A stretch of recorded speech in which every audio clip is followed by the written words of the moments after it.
The war in Ukraine has been raging since 2022, with brutal trench warfare reminiscent of World War I. The front lines barely move, yet the political landscape surrounding the war has been a real roller coaster, especially since the President Donald Trump returned to the White House. Trump has praised Vladimir Putin and blamed Ukraine for the war. He called President Zelensky a dictator, and later he took back his words. He invited Zelensky to the White House only to argue with him in the Oval Office and then ask him to leave. He halted all US military and intelligence aid to Ukraine and then reinstated it. And later he threatened Vladimir Putin with more sanctions on Russia. And all of this has happened within just 2 months of his presidency. You don't have the cards right now.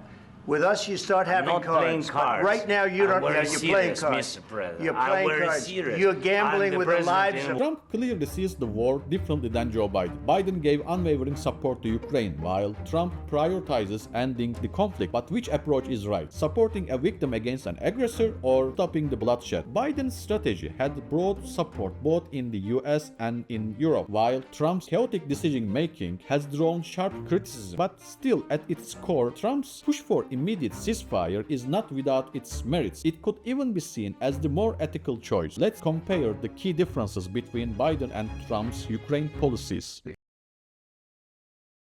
When US intelligence detected Russian troops massing at Ukraine's border, Biden acted swiftly. His administration warned Ukraine, NATO, and European allies of the imminent invasion. Initially, US aid focused on diplomacy and intelligence, but as the Ukraine demonstrated its military capabilities, Biden expanded the support to include weapons, training, and financial assistance. Zelensky's unexpected success against Russia at the beginning of the war turned him into a Churchillian figure in the West, someone leading the global fight against rising authoritarianism. This fueled even greater Western support. Between 2022 and 2024, the US spent $175 billion for Ukraine. Trump, however, never viewed supporting Ukraine as a strategic US interest. He doesn't even see Ukraine as a victim of Russian aggression. Instead, he believes that Biden and Ukraine provoked Russia. But today I heard, oh, well, we weren't invited. Well, you've been there for 3 years. You should have ended it 3 years. You should have never started it. You could have made a deal.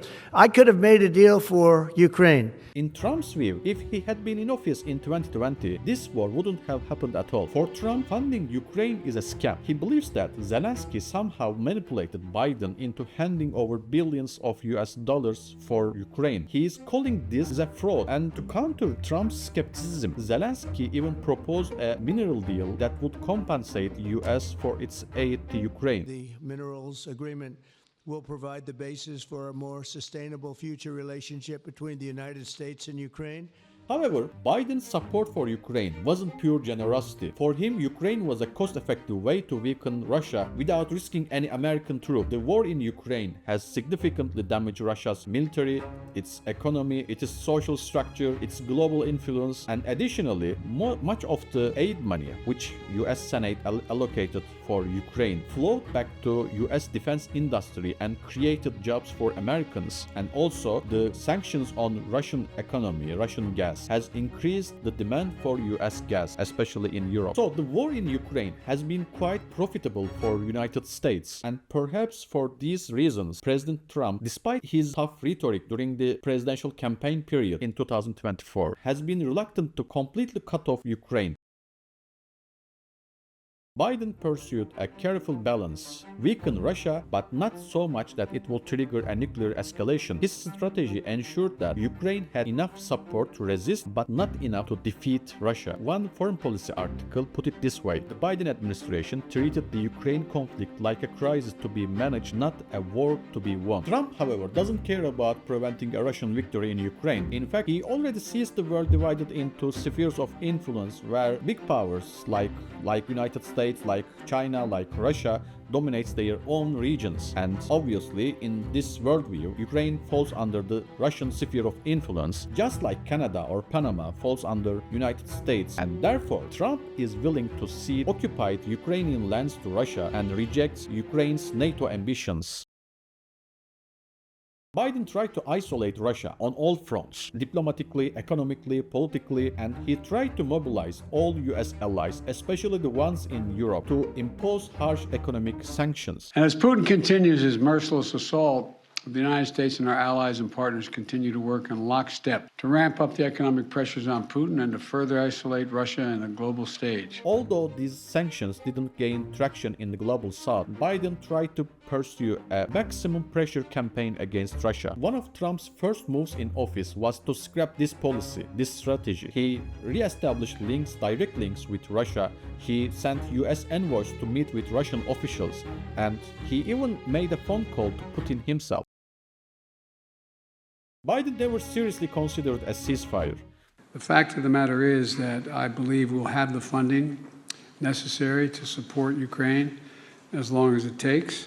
His policy was to support Ukraine as long as it takes, and Ukraine itself was committed to fighting until it reclaimed all occupied Ukrainian lands, including Crimea. And this Ukrainian position spared Biden from the moral responsibility of ending this war, this bloodshed, while keeping the pressure on Russia. However, there were moments when a peace, or at least a ceasefire, was a real possibility in Ukraine. According to Foreign Affairs magazine, both sides were close to a deal early in the war, but United States and United Kingdom believed that Ukraine should keep fighting until every Russian soldier was gone. Putin also proposed a ceasefire in June 2024. Of course, his conditions for a deal were quite maximalist demands, but still, the Biden administration did not show any interest for negotiations, for talks. After all, Ukraine wanted to keep fighting. Trump, on the other hand, made a ceasefire his top priority, even if that meant pressuring Ukraine to surrender territory and drop its NATO ambitions. For Trump, the specifics of a peace deal matter less than ending the conflict.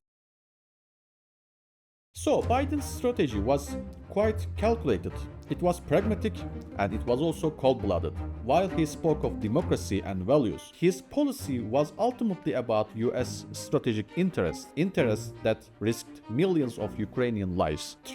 On the other hand, Trump's push for ceasefire, his insistence on ceasefire, seems more humane, although he is willing to give too much to Putin. The right choice depends on how you view the future. If you believe that Russia is on the verge of collapse, then Biden's strategy makes sense, right?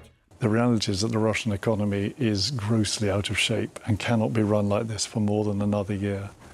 And Putin has lost 800,000 killed or wounded. But if Russia can sustain the war economically, politically, militarily, socially, demographically, then stopping it now might be the best interest of Ukraine, Europe and the US. After all, Trump can cut a deal with Putin that will allow the continuation of a Ukrainian army which is now battle-hardened and fully armored. Existence of such a fighting force just next to Russia could be a great asset for the European defense. But a ceasefire that put limits for Ukrainian military could be much more dangerous for European defense too. According to some intelligence reports, the Russian military will be ready for another conflict within just few years. And then it will continue its expansion. If this estimation is true, then a ceasefire that limits Ukrainian military could backfire within just few years because it will just give Putin more time to regroup its military. On the other hand, some analysts argue that ending the war would be much more dangerous for Putin because finally the Russian society, the Russian elites will face the true cost of this war, which is pretty damaging. So which strategy is right? A cold-blooded but a strategic, a calculated one, or an unpredictable but a peace-seeking one? Answer depends on how you see the future of Ukraine, Russia and the world. Let me know your thoughts in the comments.